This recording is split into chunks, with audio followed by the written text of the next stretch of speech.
Okay, so today's podcast is going to be about The Big Lebowski. Never heard of it. Yeah, neither have I, actually. We're just going to watch it Right. during the podcast. We're going to watch it for 2 hours. Yeah. So and you're going to hear our reactions to the movie. Yeah, live, as we experience the drama. I think it's a drama. I think so. Yeah. Yeah. Or is it a dramedy? It's like a horror/drama. Hormedy? A hormedy. A hormedy? Sure. That's got to be a genre. A hormedy? Yeah. Yeah. What's an example of a hormedy? Shaun of the Dead. Very good. Yeah. And Cabin in the Woods. Did you see that one? No, I never saw that one. That one was really good. I would have seen it for the funny bits, but it presented itself as being too scary for me. I don't like scary movies. Really? Nope. Oh. Not at all. I love scary movies. Really? Absolutely. Why do you want to get scared?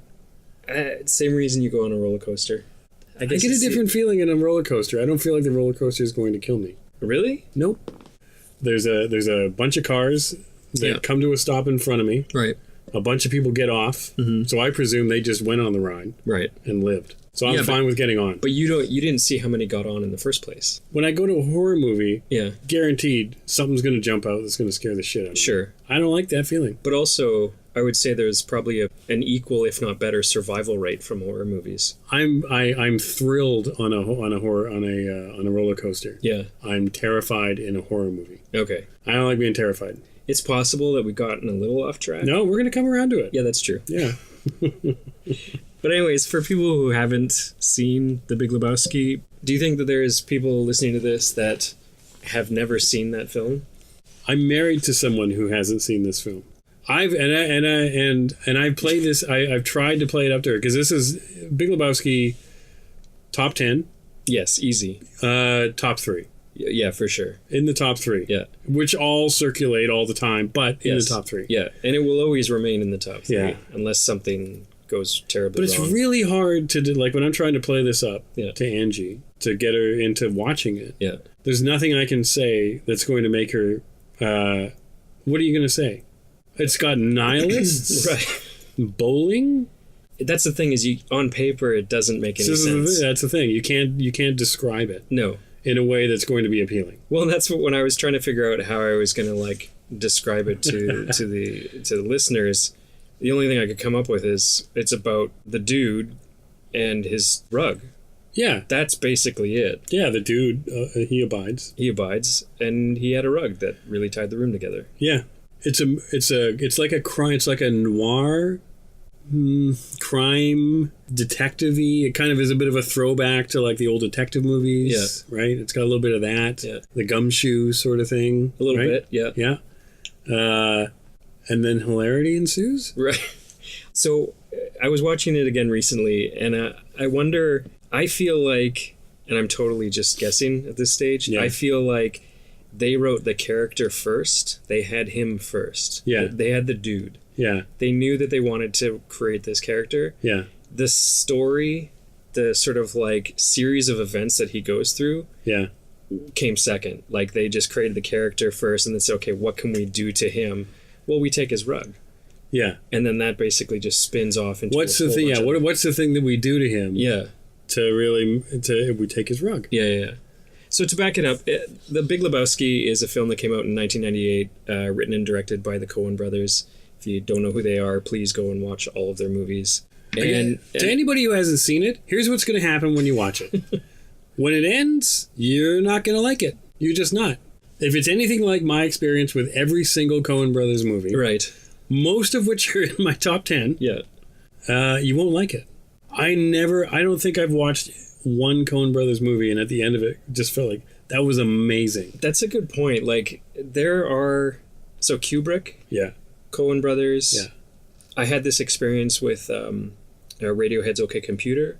Yes. There are certain pieces of art that come along and because you can't quite understand it or it's a little bit too different than what you're used to or something about it is done in a way where you don't quite get it. It's like my cartoons. Right. Yeah. Wait. Yeah.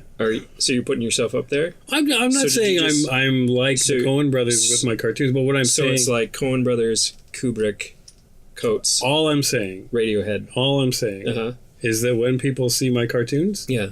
the first reaction is they don't like it. They don't like it.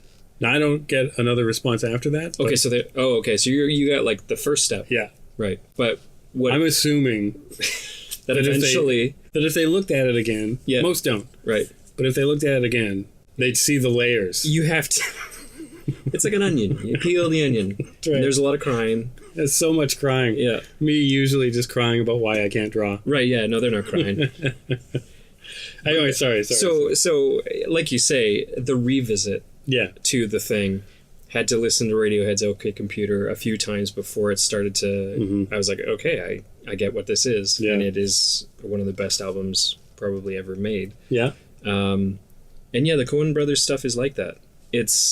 They are so distinct in their style.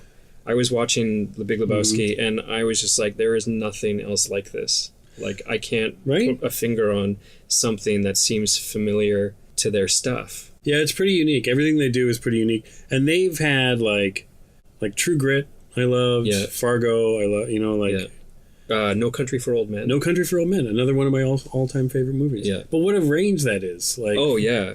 And then to Hail Caesar. Right.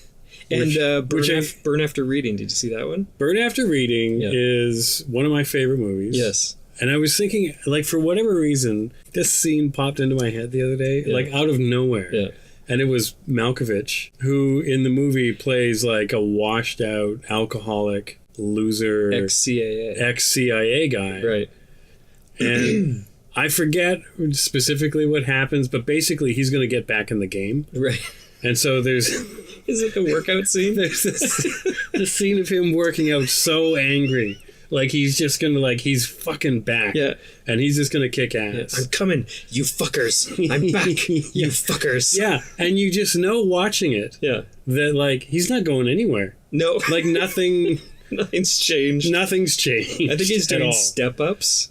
Yeah. Yeah. Yeah. And it's so sad. Right. Like, I was watching that thinking, that's so... And actually, there's a thread of those. There's that scene, and then the one other scene that I reference all the time from Fargo, which is William H. Macy cleaning the windshield on his car. Yes. Like the impotent rage of him, like, smashing the windshield, the cleaner on the windshield, and then dropping it, and then standing there and going...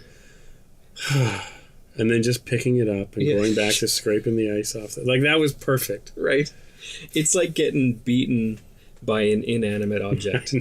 Like, it's like just, you let loose your fury. Yeah, you've unleashed hell. You've unleashed hell, and it took it. Yeah, and then it's just like, all right, that's it. Yeah, you're nothing. It's bleak, but it's so funny, and that's kind of a lot of their movies. Yeah, the only one of theirs that I can't stand. Can't stand. Yes, A Serious Man. Yep. Yeah. Hated that movie. I didn't watch it, actually. Don't watch it. I bought it from a guy who was getting rid of all of his DVDs for cheap. And I bought it and I was like, Coen Brothers. Yeah. It's got to be good. Yeah. Then I read the description and I'm like, yeah, I'm not going to watch that. Nothing good. Okay, here's the synopsis for that movie. Yeah. Nothing good happens and then it gets worse. Right. That's the movie. That's the whole thing. So it's a delightful little romp. It is. I believe we described Schindler's List as a delightful romp last time. Mm-hmm. So yes, that's true. Another one of those. Yeah. Mm-hmm. Okay, so clearly we hold The Big Lebowski in high esteem, but the question that I wanted to ask was why? Why has this film become such a cult classic? Yeah.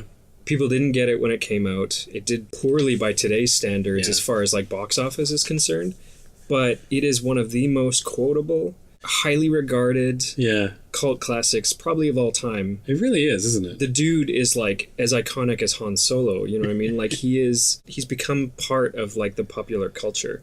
Yeah. Why? I don't... Okay. So we're not going to be able to answer like why it is for everybody else. I was just going to answer why for everybody. I mean, but that's fine. If you don't want to hear that, that's cool. If you want to answer for everybody, that's cool. I think everyone can agree that I speak for everybody. Yeah, that's true. Right? Yeah. If you have any problems with that, please send them an email.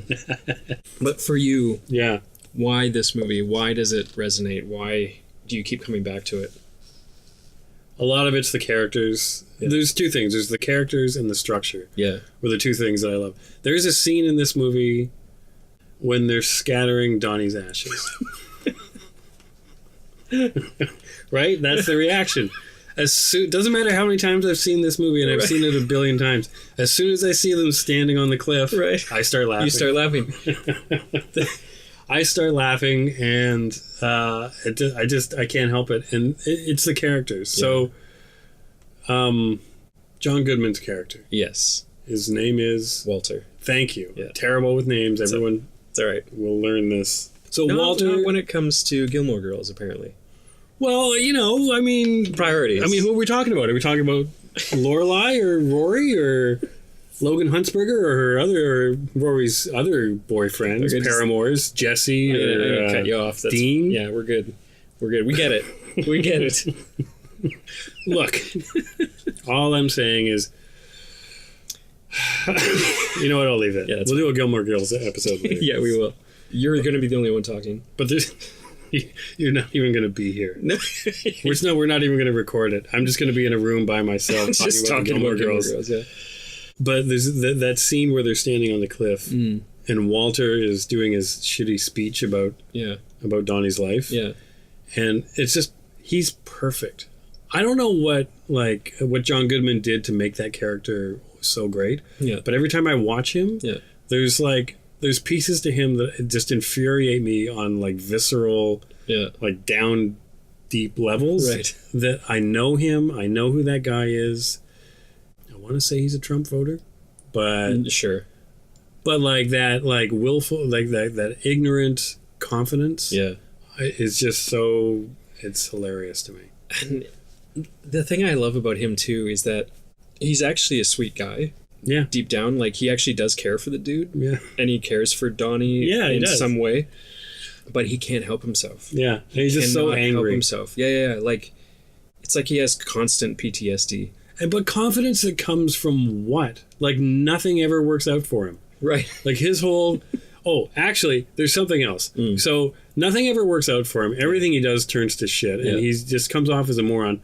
But do you notice throughout the movie, Walter is completely right on everything. He is. Walter said that that's not her toe. Right.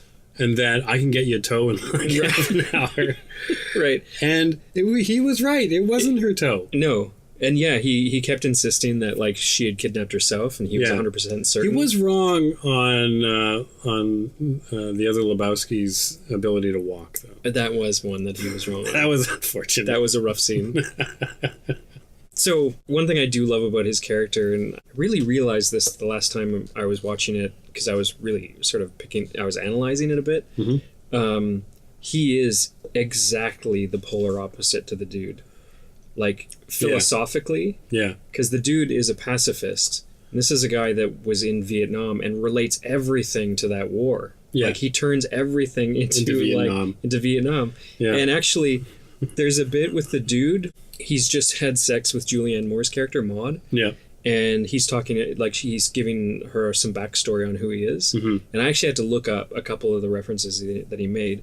One was that he was part of the Seattle 7, which was actually a real group in Seattle during the Vietnam War that led, I want to say, riots in response to the Vietnam War. Yeah. If you're the Coen brothers, do you just look up obscure groups that were doing shit in weird parts of the country and just go, yeah, he was probably there? Yeah, I mean, they built this backstory for this guy, right? Ineffectual. He was a roadie for some music, I can't remember what band it was. And then he also co-authored a manifesto about pacifism. Yeah. That was one of the references that he made. So the point is that he is actually against the Vietnam War, which means he is literally the opposite of Walter's character. Yeah. And yet somehow they're friends. They're best friends. Yeah. And there's figuring out how to solve a disappearance together. And the dude is so addled half the time. I don't think he really understands what's going on. Any sort of drive that he has kind of fades off in a moment. Right. He can't really he's just, fuck it. Yeah. Just fuck it all. Yeah. Let's go bowling. There is a moment where he finally puts it together. Yeah. And which is amazing, because you don't expect that from him. My favorite character in the whole movie? Donnie? No. It's the narrator. the cowboy. Yeah. So that was a character that I wanted to get into. I love him so much. So here's something about this film that I love, and it just happens so organically that I think you just accept it. Yeah. This movie makes no sense. Like, the stuff that happens and the people involved, and the fact that there's a cowboy who's the narrator, who is actually, like, he talks like he's a real cowboy from, turn of the century or something like that. Sam Elliott, by the way. Sam Elliott. Yes. Great actor. Best mustache in probably Hollywood. The great thing about that character, though, is he gives structure he gives meaning to something that has no meaning whatsoever. No.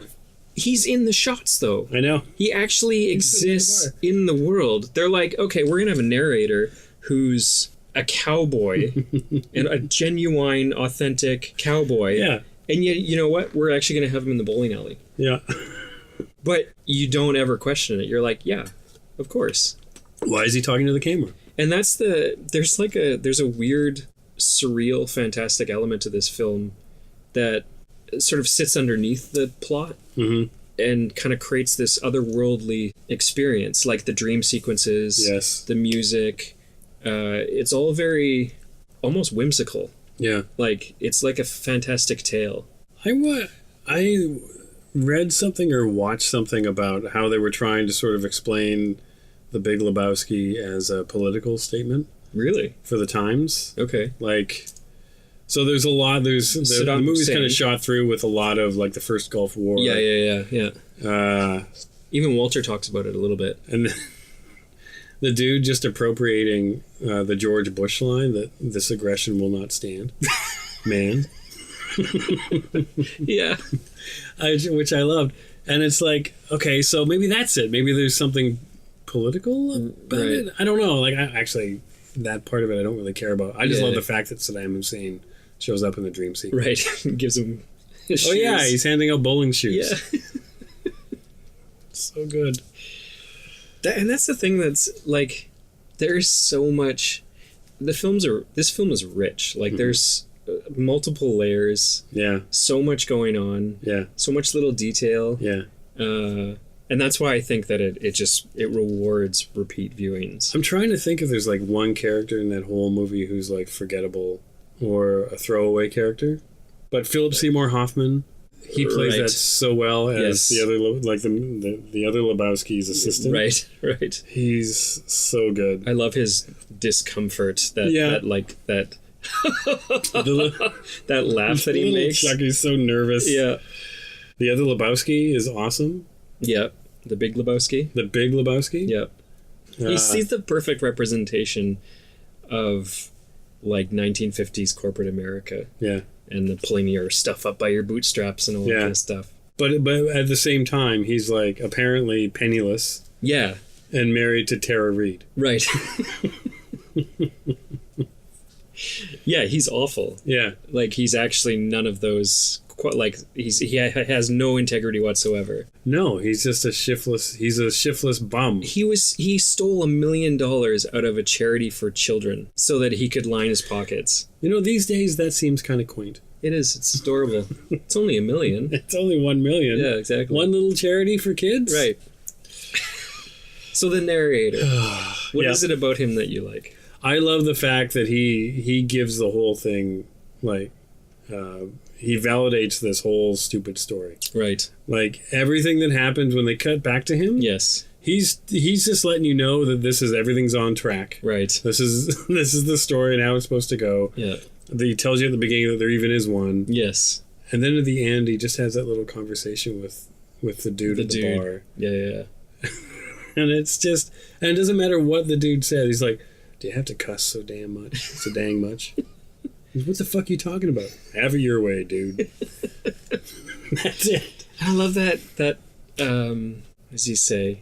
It feels good knowing he's out there. The dude. Yeah. You know, taking it easy for all us sinners. That doesn't mean anything. Well, I think it actually does mean something. Really? Yeah. Well, it means something to me. I have never thought... something to me, anyways. What does it mean? So to me, it means that...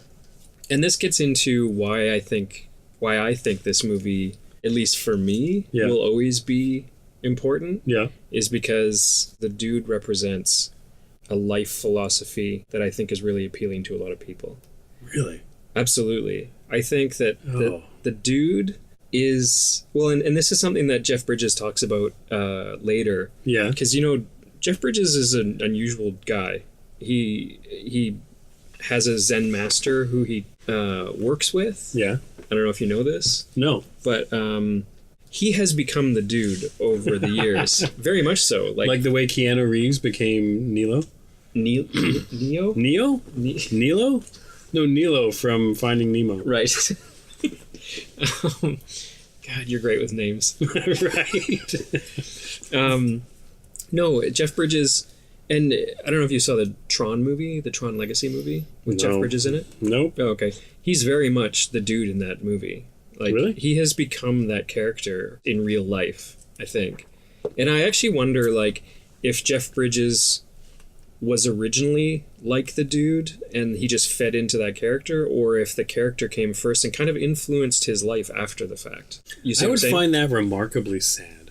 If he played a character and it started to influence him later on? Well, that's sad on a different level than what I'm talking about. We can get into that later. Okay. But the fact that the dude is the character that he's sort of like... Emulating? Yeah. So when I look at the dude... Yeah. I see a burnout.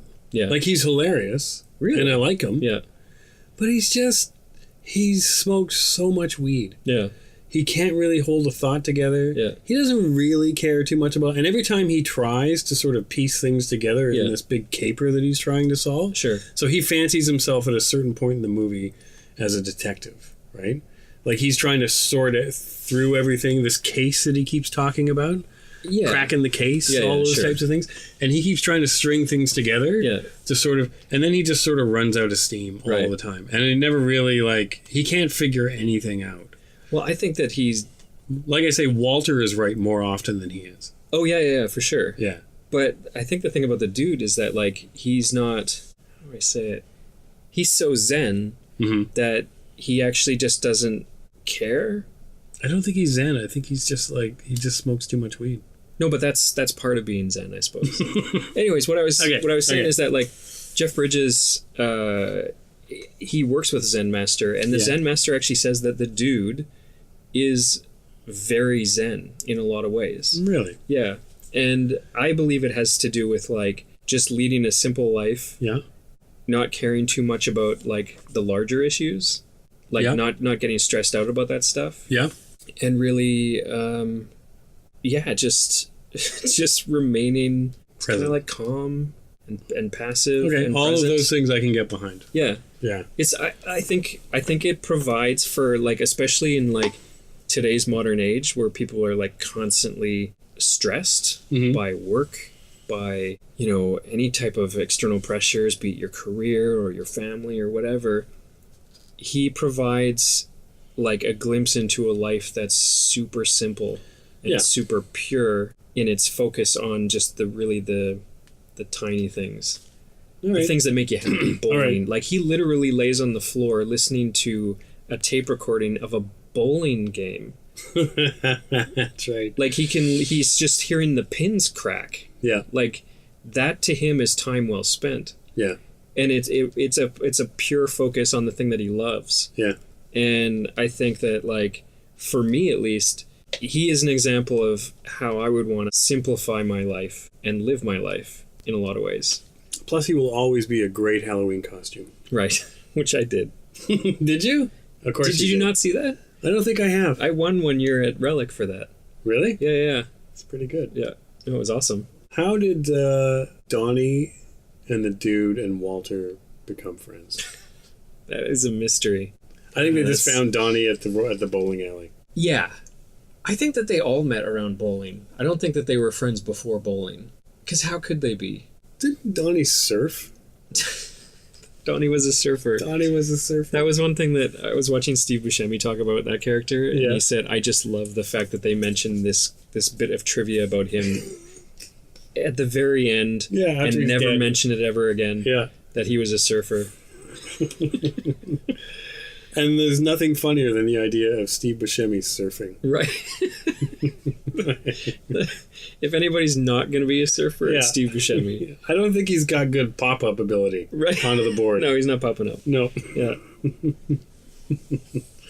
That's interesting, though. That's interesting that you... Because that, for me, is a big thing. Do you not want to be the dude? The qualities you're talking about? Yeah. Like being present, not caring about things outside of your control. Yeah, for sure. And what was the other thing?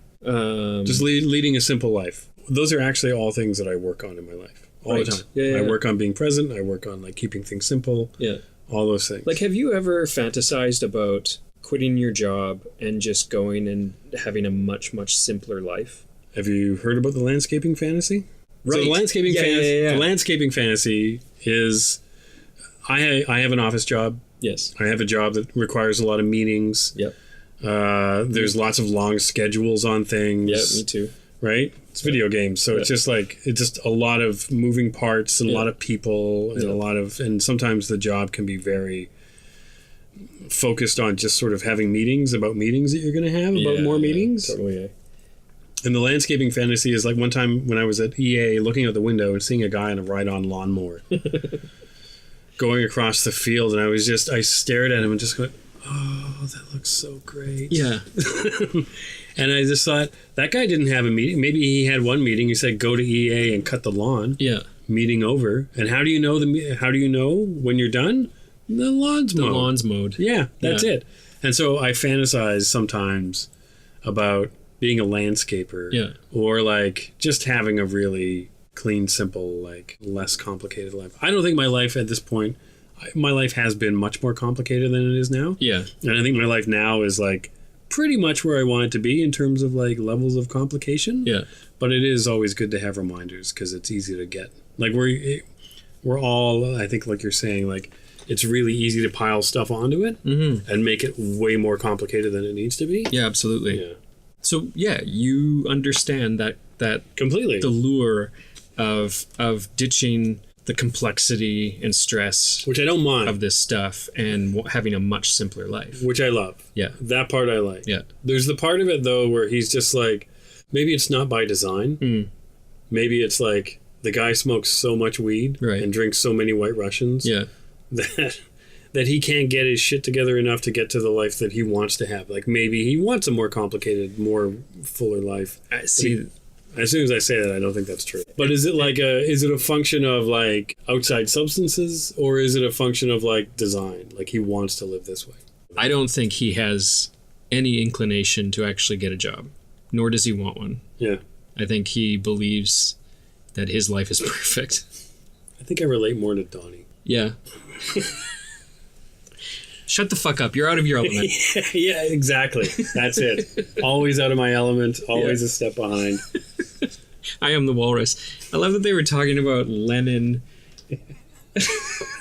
the dictator. Yeah. And he's talking about John Lennon. I am the walrus. Yeah. He just throws out a line. I am the walrus. I don't know with the Coen brothers, like if everything is like, if they're so tight to the script that they have to, like you can't stray, you can't improvise. It's interesting that you brought that up because I was watching the actors talk about that. Yeah. Just recently, and their scripts are very specific. Really? Yeah, like according to Julianne Moore, who played Maud, she was saying that they would get you to do a take, but they would take out just a word or two. Yeah. To sort of change the flow of the dialogue or whatever. That's how specific they are. Wow. And the pauses, especially Jeff Bridges was talking about this. He said he would always try and come back to the script because the ... the pause that they've written in is very specific. They put that in for a reason because it actually creates the flow that they want. And he said that when they were doing the rehearsals and getting sort of used to the dialogue, they would improvise a bit. But when it came to actually shooting it, you shot the actual dialogue. Yeah. I mean, he said that they were always, the air on the set was very free, that you could try stuff. They're not like, dictatorial in how they shoot the scenes or anything like that. Yeah. But I think that their writing is very precise. Yes. Yeah. Yeah, they seem like they're pretty controlling. Like the Wachowskis were the same way. The Wachowskis would actually like storyboard out every single scene and basically shoot the storyboards. Right. Yeah. Maybe it's like controlly freak brother directors. Yeah, maybe. Maybe there was a secret Kubrick that we didn't know about. And the other character that I really liked in the movie was... I know who it is. Do you? It's Jesus. No, he's easy. Everyone loves Jesus. It's true. Jesus is awesome. But that's not who you were going to go with. No. Oh, okay. I was going to go with DeFino. He was the detective who was following Lebowski in the... He had like one scene. I know. So what is it about him that you love? I love that actor so much. I have not seen him in much. I think I've seen him in he's like a parts. Character guy, and he's popped up here and there, but he's just ridiculous. Right. He's awesome. Yeah. And he just totally takes Lebowski seriously as a detective, right. Which I think is the part where he starts to buy into like, oh, maybe I am a detective. That's the thing, is that I think that like the dude trying to do anything other than the dude things, bowling, smoking weed, and drinking White Russians, and it fucking just goes pear-shaped really fast. Like, he's not built for anything else. Yeah. He does those things very, very well. Yeah. And so when he tries to actually, like, solve this, problem, you can see how stressed out he gets. And he's a pacifist. So he's clearly not meant for that type of complexity. Well, my favorite line was, "Where's the money, Lebowski?" And he's got his head in the toilet. Hang on. I think it's down here. Let me take another look. That's the other thing about this film, is their writing is so quotable. And I'm fascinated with what makes something quotable. Mm-hmm. Like, do you have any idea? Like, why is something quotable? That's a great question that I don't have the answer to. Yeah. I'm the worst person to ask because, like names, I can't remember quotes from movies half the time. Really? Like if you said a bunch of lines from The Big Lebowski, I'd remember them, obviously. Yeah. But I'm not like a big... Oh, I love quotes. It's so hard for me to remember the lines from things. I somehow edit quotes into my vernacular. Really? Constantly. I would love to be that guy. Oh, really? Yeah, it would annoy the shit out of everybody around me, but I would love to do that all the time. I made a friend over a quote. Really? Yeah, instantly. Instant friendship. It was me and two other guys that I was working with. We moved to Seattle. We got an apartment together just out of necessity because it was a brand new place. We didn't know what we were doing, so we all got an apartment together. And that's how the movie Singles was born. That's right. That's right. Yeah. It's all based off of us. Still waiting for my royalty check. Yeah. So far, no luck. But we were having one of our first dinners, and one of the guys, Joe, had just gotten a haircut. And the other guy, Mark, said, "Damn, baby, what'd you do to your hair?" And I immediately went, "Ghost." And he was like, he was blown away that I recognized this random quote that he threw out. And instantly, we were best friends. Really? Just like that. Did you guys watch Ghost together? Yeah, it was beautiful. We took a pottering class together. That'd be awkward. Yeah. I was the one doing the pottery. He was the one behind. He's in behind, so you're the little spoon. I was the little spoon. Yeah. I got uncomfortable. My other favorite thing in this movie was not Jesus is awesome, obviously. Obviously. You're right. It's an easy pick because he's amazing. But the best part of that, for me, or one of the best parts, was their choice of his bowling partner. The squat, crew-cutted, fat little white guy. Like from a visual perspective. Yeah. It was genius. It was... Totoro is long and thin. Yeah. And they created this opposite for him. And they didn't do the easy thing like a Hispanic guy or anything. Nope. He's just like your middle America white guy. Yep. Who never says a word. Right. Just, he's backup. I actually really like the scene where Totoro comes over and Jesus comes over, like, just livid about them taking a day off for Shabbos. And the little squat white guy's trying to hold him back. Yeah. It's hilarious to watch him try and do that. It's so funny. But Totoro, man. Okay, so the introduction of Jesus. Yeah. One of the best character introductions. Yes. Hands down in any movie.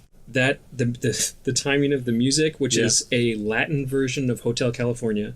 Gypsy Kings. Was it the Gypsy Kings? Yeah, nice. You love them and you don't even know it. I didn't even know it. But like all these shots, and apparently Totoro is like, he knew that because it was such a small part that he was going to go a little bit bigger with it. Yeah. But he said all of the stuff that I tried on the day, I tried like some ridiculous shit, and not thinking it would end up in the film, like the licking of the bowling ball, that little bit. Yeah. And he described it as like getting to the crotch of the character. He said that, yeah, they used everything. They used every little bit that he put in. And apparently he brought a lot of it. He grew out his goatee. He put the hairnet on. He had the little pinky nail painted. That was all his stuff. And they loved it. Really? Yeah, that was all him? That was all him, yeah.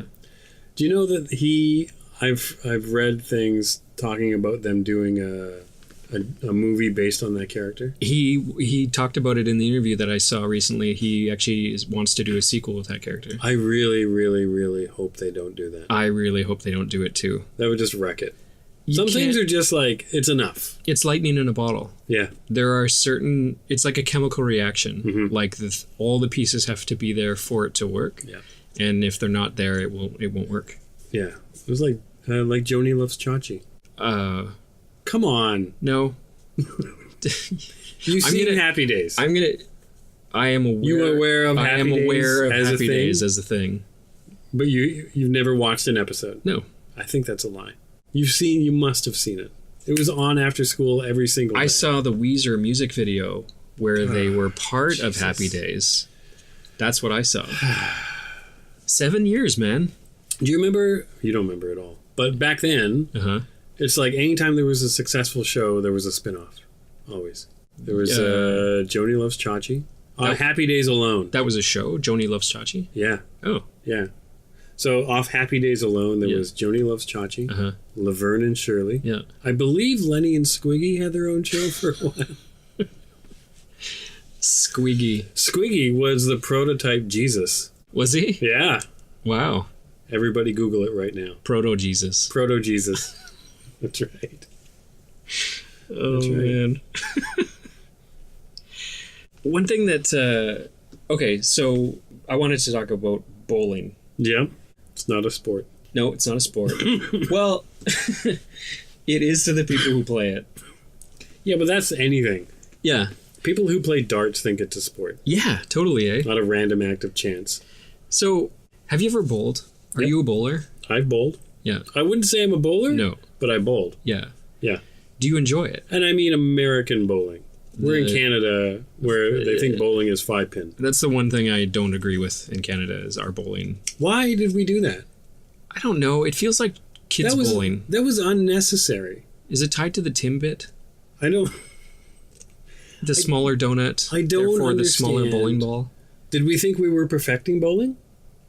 No. I think we could combine skee ball with bowling. Was it like low self-esteem? Oh, 10 pins is too hard for us. Maybe we should do 5. We don't want to step on any toes here. Or maybe it was just like, we need to change it up. 10 pins? 5. Let's make it 5. Is that what we were doing? Maybe I think that's what we were doing. Yeah. Huh. It's bowling, but Canadian. Right. Anyway, yes, I bowled. They've got the eagle. You know what? Beaver. It's like a land eagle. Right. Same thing, really. It's a noble ferret. It's right. Industrious. Do you enjoy bowling? Do you get what those 3 characters love about it? Okay. Like, does it hold any of that? So when I've bowled, yeah, it's been fun when I was drunk or drinking.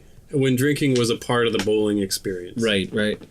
So you get a pitcher of beer. Yes. And you're bowling and you're chit-chatting and stuff. Yeah. Great. Yeah. It's kind of fun. Mm-hmm.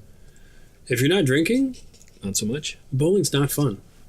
I would actually argue most sports aren't fun if you're not drinking. Oh. No. No. Jesus. There's no fun. It's no fun to watch any sport if you're sober. I'm not saying watching, I'm saying playing. Okay. It's no fun to play sports sober. Nope, that's not true. Okay. Yeah. I was just throwing it out there. Yeah. Anyway, and I've bowled, and it's like after a while it gets very tedious. Right. But I get it. Like it can be fun, you know, team outing type of thing. Do you actually have any like recreational pastimes? Motorbikes? Okay, that's something. Yeah. Yeah. And those are pleasurable when you're not drinking. It's way more fun when you are. I'm sure it is. It's more interesting. It's definitely more of a challenge. No. Yeah, of course. Yeah. No, I like riding. This is turning into my Tinder account or something. Right. I like motorbikes and long walks on the beach. Yeah. Not so much bowling. Not so much bowling. But no, I enjoyed bowling a couple times. Yeah. You seem like a bowler. Okay, why do you say that? I don't know. What is it about me that makes me a bowler? I think you've got the hipster thing going on, but you did grow up in the suburbs. Yes. I think that's it. Okay. That's enough reason. Right. Yeah. Hipster grew up in the suburbs. Yeah. You've got a lower center of gravity, which implies you probably have a pretty good swing. So so my guess is you've bowled, yes, and have found yourself to be quite successful at it. I was actually pretty good at it. Yeah. Were you a junior bowler? No. Okay. No. I have an affinity for bowling because I did it with my dad for a while. That's what I was gonna say. Yeah. That your dad bowled and you bowled with your dad. Yeah. He had. He was probably really good, right? He was good. Yeah. He was good. Yeah. Yeah. He had a league that he was part of for a little bit and asked if I wanted to go, and I joined up and we did that, and we had the sort of routine, the father-son routine of. Did you have your own ball? No, I considered getting my own ball, but never got there.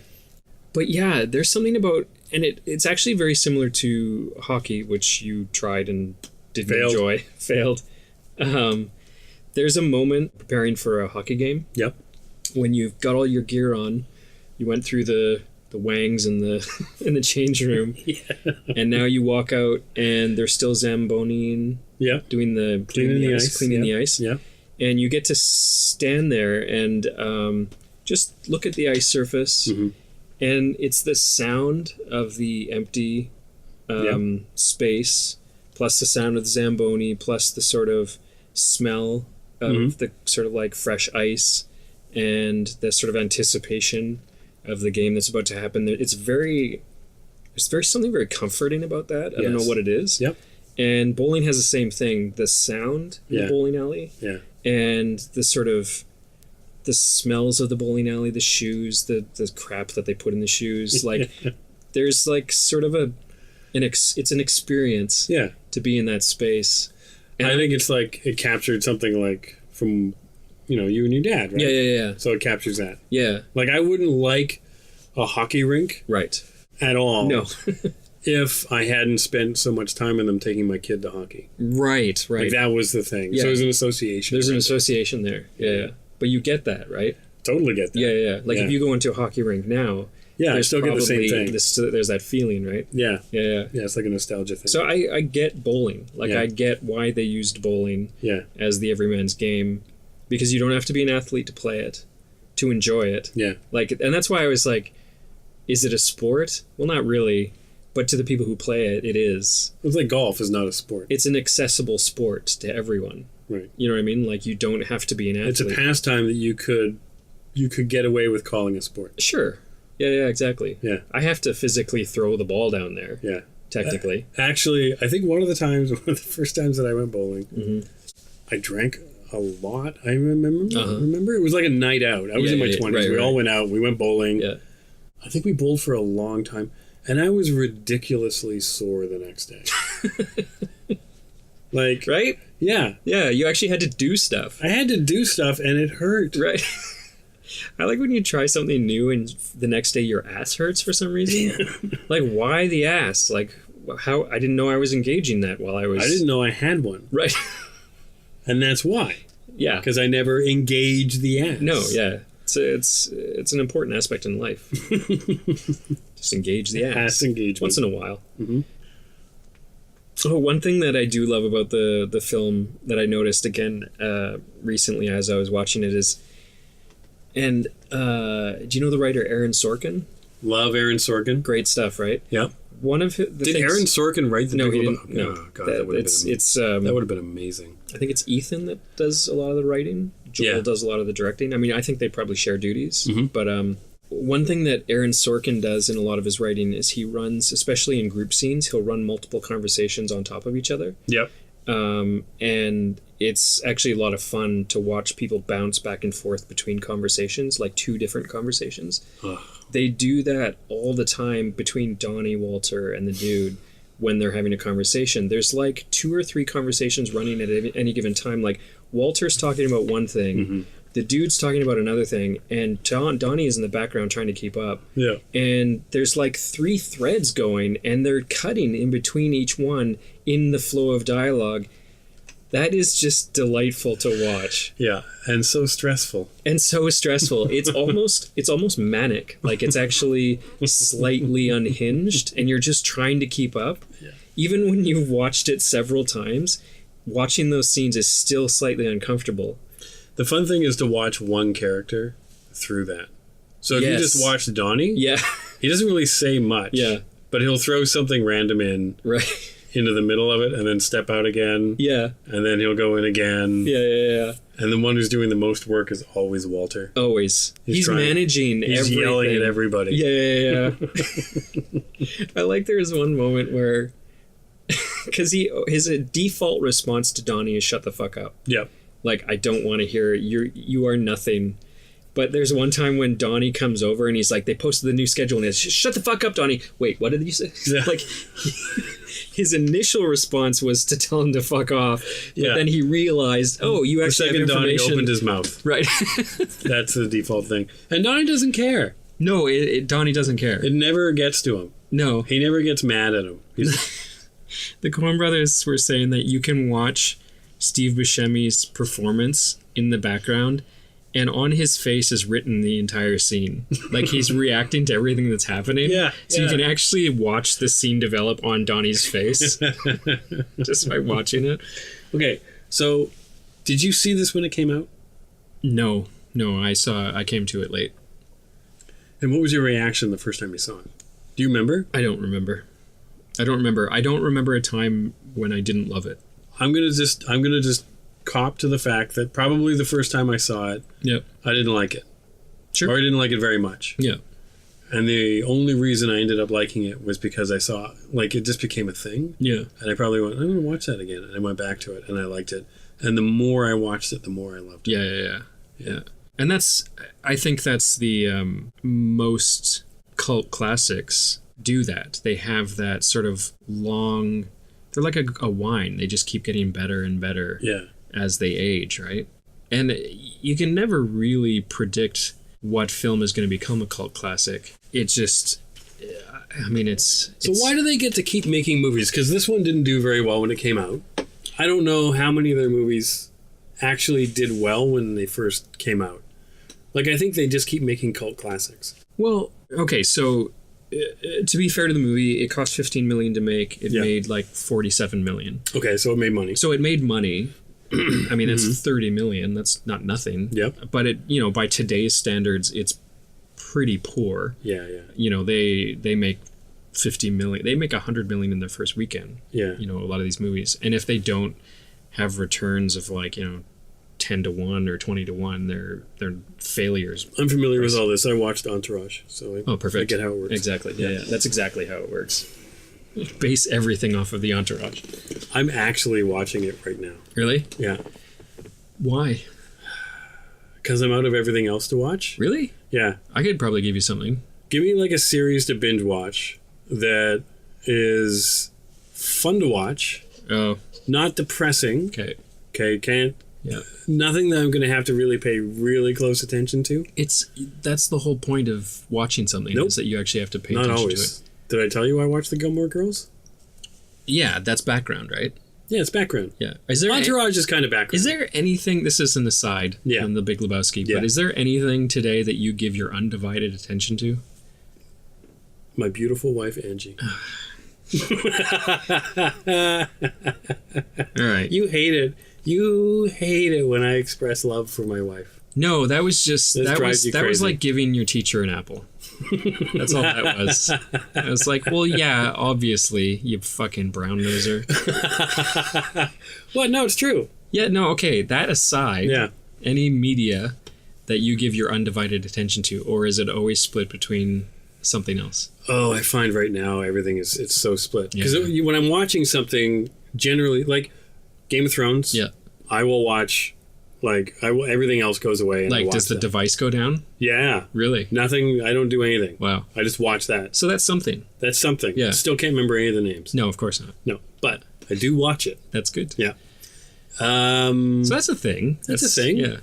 Movies, like if I go to a movie, then obviously I'm like locked into that. Because you're actually not allowed to. But at home, generally what I want to watch yeah. is something that I can have on while I draw. Right, yeah, exactly. So I draw a lot. It's background. At home, and it's kind of background stuff. Yeah, I do that at work. Do you not get anxious when you watch things for too long? I start to freak out a little bit because I feel like I would rather make stuff than consume stuff. And when I feel like I'm consuming things too much, I start to get I got to make something. Yeah. This is a little dark, but I think that anxiousness gets more intense the closer you are to death. Yeah, that did get dark. Okay. Yeah. No, I don't. Because you're like, I am running out of time. Why am I wasting it on this movie? I don't actually think I'm running out of time. No. It's just like, how do I want to feel that? Don't you ever feel like you were talking about this morning that like anybody in their 50s is a candidate for heart attack. Yep. So you know what I mean? Like, don't you ever feel like there's like a bunch of creative shit that I still want to do? Yeah. And I'm actually running out of time to do it. No. You never feel that. No. You should. Nope. Here's what I think. Yes. It's not like the way you're describing it is like that there's a bunch of things that I want to make. Yeah. Right? Like things that are completed and done that I have made that I'm running out of time to make. Sure. Right? For me, it's not those things. Mm-hmm. It's like, how do I want to spend my time? Yeah. I would rather spend my time making stuff. Right. I don't actually put as much concern into like the finished product as I do the actual the making of. It's the journey, not the destination. Thank you. I didn't want to say that. That's corny.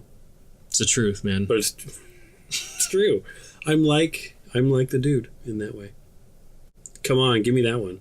All right. Yeah? Yeah. Uh-huh. Yeah. Very dude-like. Lactose intolerant, though, can't have White Russians.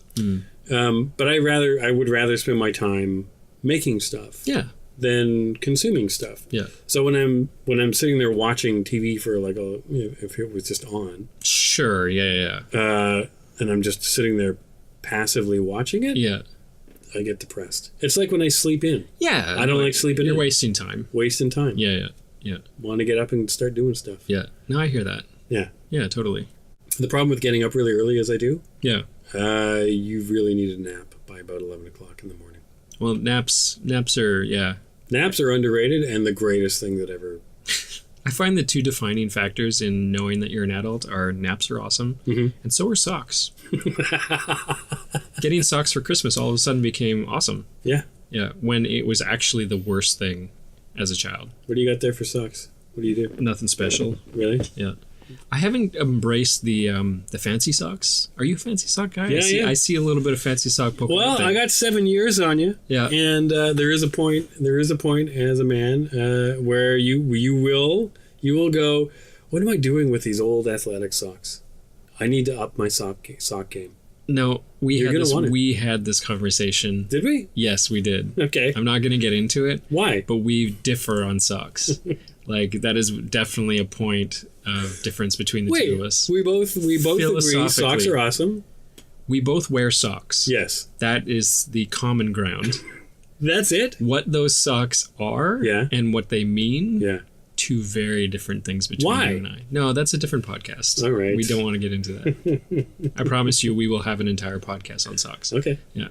I'll win that one because everything is a competition. Okay, so on some level you do appreciate the dude. I do. I absolutely do. Yeah. Don't get me wrong. I don't not like him or don't appreciate him. I actually do. Yeah. I like On I like his general outlook on life. Yeah. He's fairly positive. I like his easygoing nature. Yes. All those things. Yeah. All I was saying was like, oh yeah, I wonder if he's like, is he Zen or is he a loser? right. And I think it's kind of ambiguous. I think is he a loser is really depending on your point of view. Yeah. You know what I mean? Yeah. Like the Big Lebowski. Yeah. Thinks he's a total loser. Yeah. Yeah. Get a job. But as far as the dude is concerned, he's living exactly the life he wants. Yeah. And the Malibu police chief. I love him.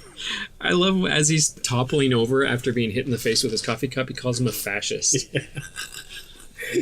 Stay out of my beach community, Lebowski. So for me, the dude represents a lifestyle that I aspire to. Really? A simplicity of life. Okay. What aspects of his life specifically would you take on as your own? I would take on focusing on less things. Yep. Focusing on the things that make me the most happy. Mm-hmm. Not engaging and not caring too much about the things that will, stress me out. Mm-hmm. Leading a simpler life. Yep. All he cares about is his rug, man.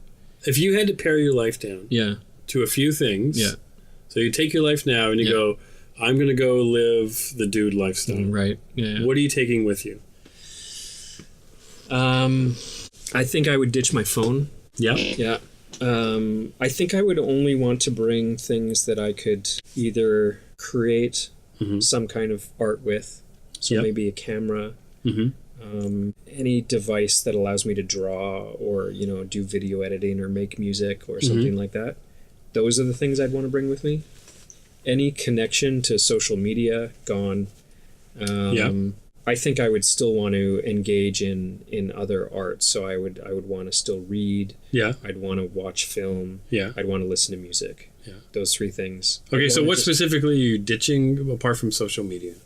Apart from social media, I would ditch probably my television. Yeah. Game consoles. Yeah. What about your house? You got a mortgage, right? Oh, yeah, no, totally. I mean, if I could live mortgage-free, I think there's nobody in the world who would not want to live mortgage-free. Okay, so let's say you're going Lebowski. You're going full Lebowski. Full Lebowski. Right? Which means your income is questionable. Well, I don't really know where he made his money.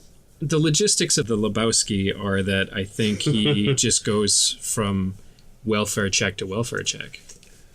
I think. Okay. Or he has like a few thousand squirreled away that he's just kind of living off. Like he probably got into a car accident, he got rear-ended, and he got a settlement or something. And somehow he just manages to bounce from like small amount of cash. So I'm going to argue something. Okay. That's complicated. It's complicated to be poor. I've been poor, and it's complicated. Your life just gets a little bit harder. He's comfortably poor. And I think there's a difference. So, like Lebowski, you're going full Lebowski. Can you be comfortably poor? Well, no. Okay, so if you're getting into the reality of living that life, okay. Well, then no.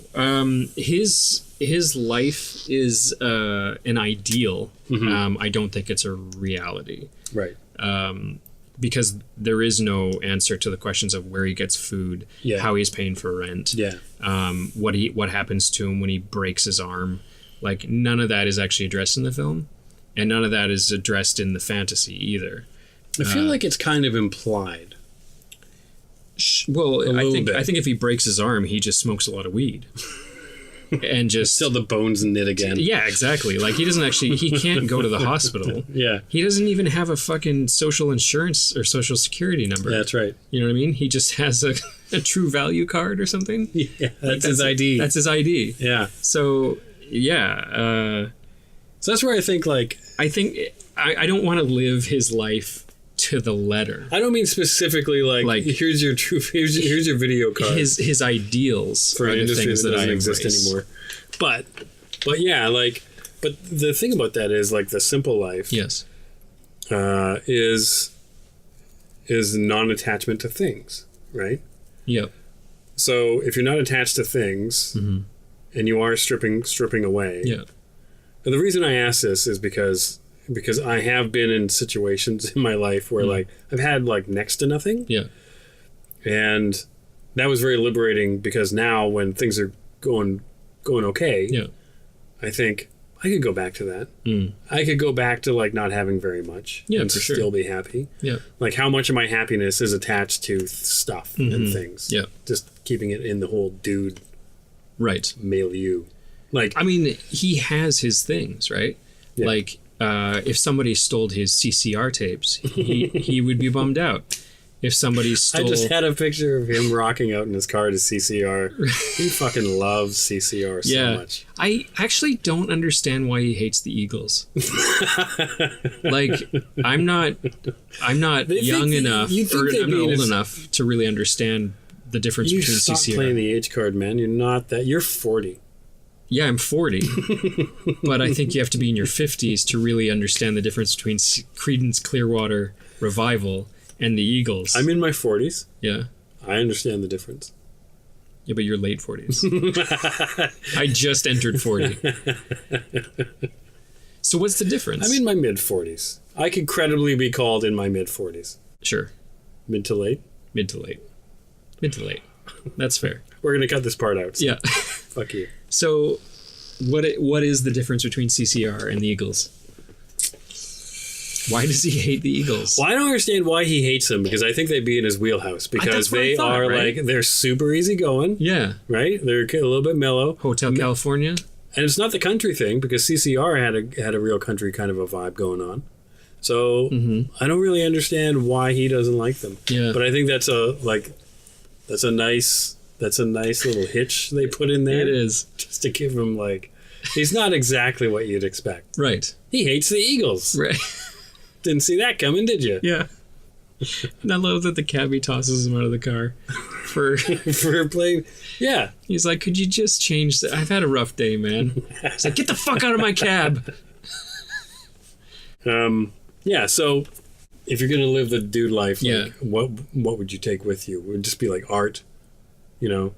It would be access to the ability to create, be creative, and to experience the forms of art that I enjoy, which is movies, films, and I just said movies and films.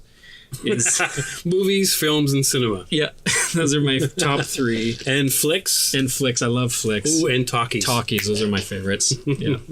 No, movies, books, and music. Yeah. So those. Yeah. Plus the outlet to actually create. Mm-hmm. Plus my girl and my dog. Mm-hmm. That's all I really need. I think I'm the same. Yeah. I mean, my girl, my dog. Yeah. Not your girl, your dog. Yeah. Maybe your dog. No. My dog. All right. I'll keep my dog. You keep your dog. I like my dog. My dog's my dog. Back the fuck off from my dog. My dog's cuter than your dog. I think... Whoa. Yeah. Whoa. That's right. But so like a character like the dude... Yeah. I think I use as a reminder. Yeah? Yeah. When I watch the Big Lebowski, I am reminded that I need to pay attention to keeping my life simple. Because it is, for me at least, it doesn't come naturally. Like, I can very easily let myself get overwhelmed by... Sure. By, the complexity of all the shit that I have to do. Yeah, and you start thinking ahead. Totally, and yeah, it just kind of, it can get overwhelming. And so he is He's a life lesson. Yeah, he's a role model for me in a lot of ways. I don't smoke tons of weed. I smoke no weed. You don't smoke any weed? No weed. And actually, that's one thing that I'm always like... Maybe I should smoke a lot of weed. Like, I would be very interested to see you as a result of smoking a lot of weed. Like, what that looks like. I wonder what that would look like. I can't believe you could get any more mellow than you already are. That's a thing. And that's... I don't think you would. No. I think you would get really paranoid and anxious. Really? I think you'd just go in the complete opposite direction of where I would want to go. Yeah. That's why I can't stand weed, because that's where it took me. That's interesting that you say that, like, I couldn't get more mellow. Yeah. Do I put that out? Yeah. Like that I'm a Okay, let me ask you a question. Yeah. Do I seem sarcastic to you? Yeah. That's a surprise to me. Really? Yeah. So we're not always the best judges of ourselves. Right. That's fair. So you are like the most even-handed, reasonable, mellow guy that I have probably ever met. Yeah. Because like that's There's only the one time I've ever seen you get mad. Really? When was that? What was I mad about? Was it something that you did? You get mad when someone points out that you were wrong about something. Oh yeah. Yeah. And you come back with a lot of evidence as to why you were not wrong. Was I right? No. Or was I wrong? You were wrong. What was I wrong You didn't about? like it. No, I didn't. You didn't like having. I don't think you like having it pointed out. No. And you don't like the fact that you were wrong. Yeah. Those two things. Yeah. That's the only thing that'll rile you. Yeah, my brain is very, very logical. Yes. And so when somebody points out the flaw in my logic, or the flogic, as I like to call it, it's good, eh? Yeah, man, it rattles me. Yeah. It rattles me big time. Yeah. Yeah, your worldview just got shook a little bit. Yeah, totally, eh? Yeah, I had it locked down. Yeah. Like in my head. Yeah. It was like the concrete, like I'd put in the rivets. Yeah. It all fits together. You finished building the IKEA chair. Yeah. You tightened it up. Yeah. You remember when you tighten it up with that the last key, one? And it's like, yeah. And then you look down and there's a piece. And there's a fucking piece missing. Like, where the hell does that go? And then you just are convinced it's an extra piece. Right, yeah. But someone points out, no, look, see, it goes right there. It goes right in there. And, right in the center of the thing that you just built, you idiot. Yeah. Yeah. You're not grateful for that information. No, fuck you. Yeah. I built the desk. The desk is fine. Yeah, Exactly. It shakes a little, but whatever. Yeah, that's how it's supposed to be. That's right. I don't live in your cookie cutter little perfect IKEA world. Yeah, that might be a... Whatever. You're fine. You know what? You're fine. I'm fine. If there is a tick or an ism that you could have, being extra reasonable is a good one. Sure. It's a good one to have. Yeah. Like me. Yeah. Super reasonable. I'm just amazed at when I listen to these podcasts, when I listen back to them. Yeah. I'm amazed at how unreasonable and like off the handle I sound compared to you. A little bit. Point of comparison, right? A little bit. Yeah. Out there in the world, you're probably like around the middle. Oh, I'm a steady rock. A steady rock. Yeah, well, that goes a little far. A little bit far. But next to me, next to you, you are batshit crazy. I'm Gary Busey next to you. Late Gary Busey. Wall-eyed Gary Busey. Yeah. That's a good name for this episode. Oh, but he has mental illness, doesn't he? I don't know. I feel does he? Yes. I know he went down on his motorbike and hit his head pretty dang hard. Who's the Nick Nolte? Nick Nolte from the police photo. Yeah. That's who you are. I think maybe not quite. We're not quite there.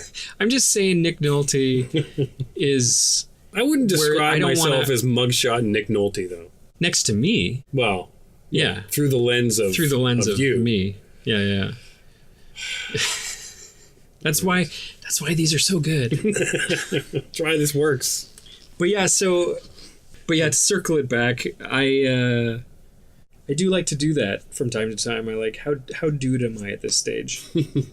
am I how like on a scale of 0 to dude to full dude? Yeah. You know, where am I sitting? Yeah. And if I'm at like a 3 or a 4, I have to like, whoa, okay. 10 being the most dude? 10 being the most dude. If I'm low on the spectrum, I'm like, whoa, everybody stop. Where do you think you are? Right now? Yeah. I'd say, I'm on vacation, so my dude level is fairly high. Yeah. I'm at about a solid 7. Oh, are we talking the sliding dude scale day to day? Or are we talking like how dude are you on this day? Or are you talking about your life in general at any given point? I measure it day to day. Okay. Yeah. I don't really have like... I'm at a 9, and I will be at a 9 for the rest of this year. No, but I mean like the way that you're living your life. Yeah, right now. Yeah. I'm at about a... I feel I'm at about a 7. I was going to say you're about a 7. Yeah. Now, obviously, like, full dude, like a 10, is unemployed. Yeah. So I don't think I'll ever reach full dude. Not to get too deep about it, but I think, like, there's a lot of... like I've read a lot about Taoism. Yes. Right? Yeah. And they talk about like the attachment to things. Yes. And to reactions. And there's a lot of people that I've heard are sort of like speakers who are sort of in that area. Yeah. And they talk about like if you're going to really go full dude. Yeah. It's like you don't give a shit about like what anyone thinks of you. Yep. So you don't mind looking like a fool. Yep. You have which I aspire to. Yeah. Yeah. Don't care what anyone thinks about anything that you say. You are just truly and fully 100% who you are. Yeah. No attachment to things. Yep. No attachment to other people. No, that one I don't agree with. No attachment to other people? Yeah, because I believe that goes against our biology. Yeah, that one's a tricky one to me. Like I get it there is a certain point. We're pack animals. There's nothing wrong with that. No. But there's like interdependence and then there's like codependence or like me sort of assigning you responsibility for my happiness, I think is what that yeah, for sure. Like, no. Like I need that person to be happy. Okay. Yeah. Right? No, yeah, I get that. Yeah, I get that. Yeah. Yeah. I think that the other person can enhance your happiness, add happiness to yours, but I think you should be happy on your own. Yeah. Yeah. Exactly. Yeah. Yeah. So that'd be the 10 full dude, like no attachment to any of those things. Yeah. That's like that's a hard 10. Oh yeah, that is a hard 10. Yeah. I mean that's like living in a mountain, Yeah. wearing a red robe. Or by the beach. Yeah. Man, the beach fantasy. I know. Is like a constant for me. I know. Yeah. Like day to day, I'll be in a meeting having that fantasy. It's on my fucking phone. It's my desktop on my phone. The beach? This beach right here, which... Can I just say, like, this just reminds me of one of my other favorite scenes from the whole movie where the dude is trying to keep people from entering his house by nailing down the piece of wood and the wedge so that no one can open the door, and then not realizing the door opens out the other way. And that...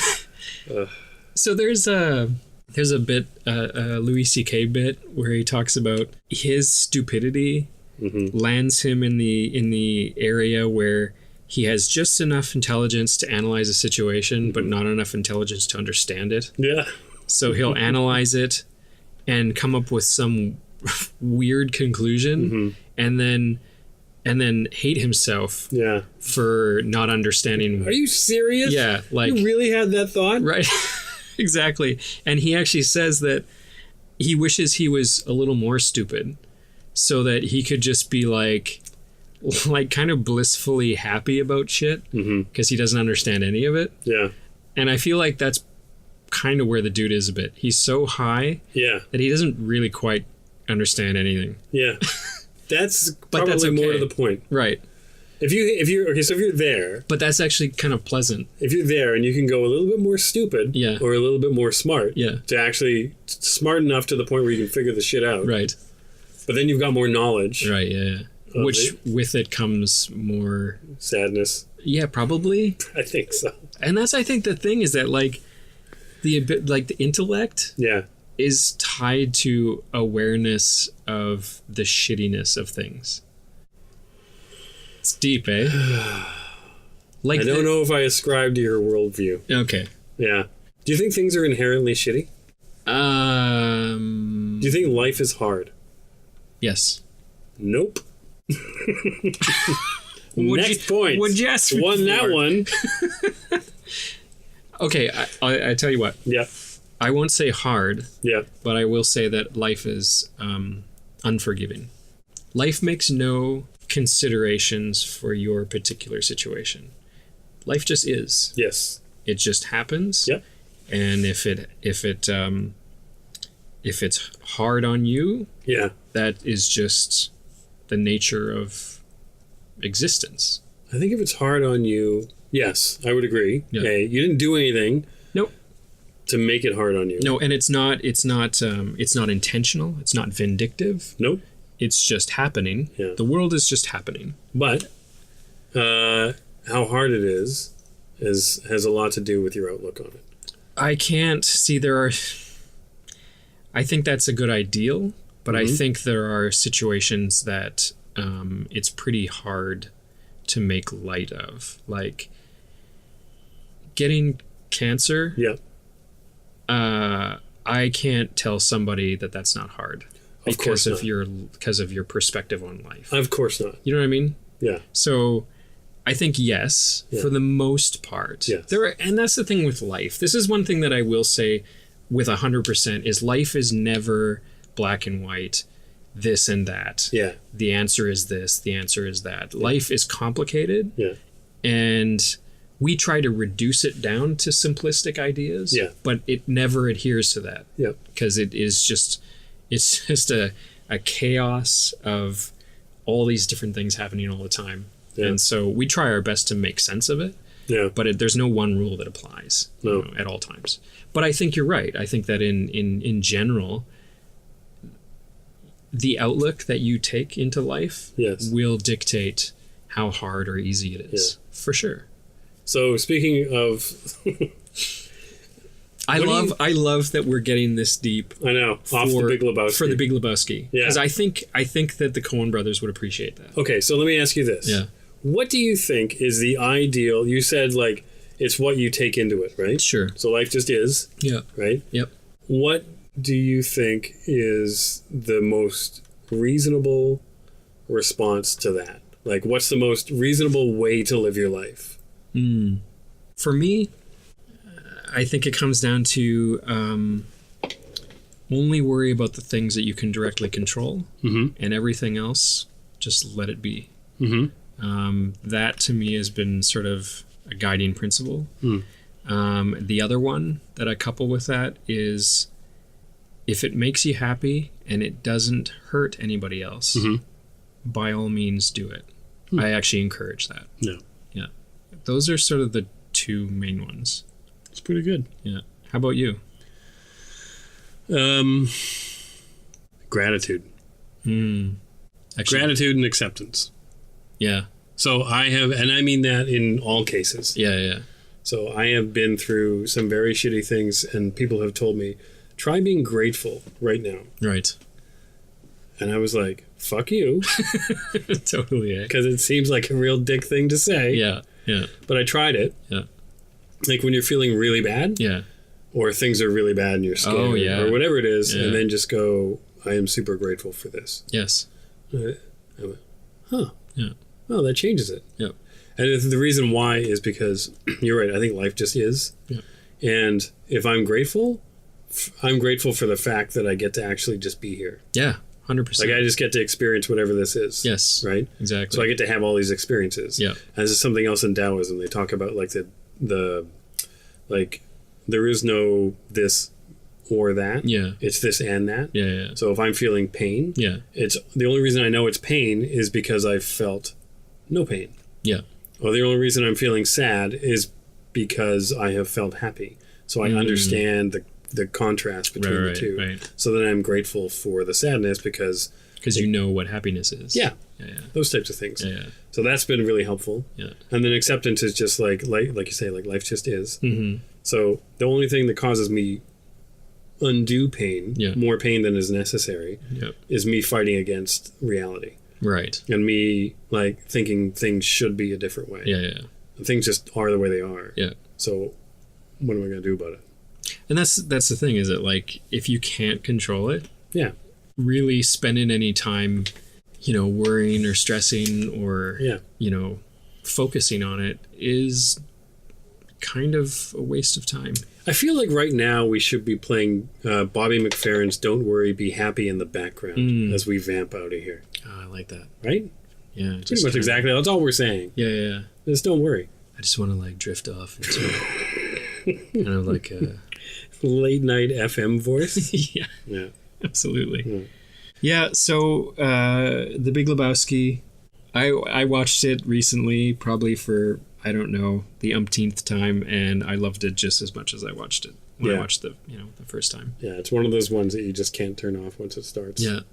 One thing that you mentioned, one of the great things about having a beloved film is the when a scene starts and you know what's coming, is the preemptive laugh. Is when you start laughing ahead of what's coming. I really enjoy that. It's like the dude knows the ashes are going to go in his face. Right. He's just standing there listening to Walter go on, and he knows what's coming. Yeah. And when it happens, he's not surprised. Yeah. He's just, God damn it, Walter. Yeah. So and the narrator, the way he ties it up at the end, when he says that, like, this is how the whole human drama just keeps going, you know, cycling through again and again. Mm-hmm. And that's what this is. Mm-hmm. Yeah. Nice.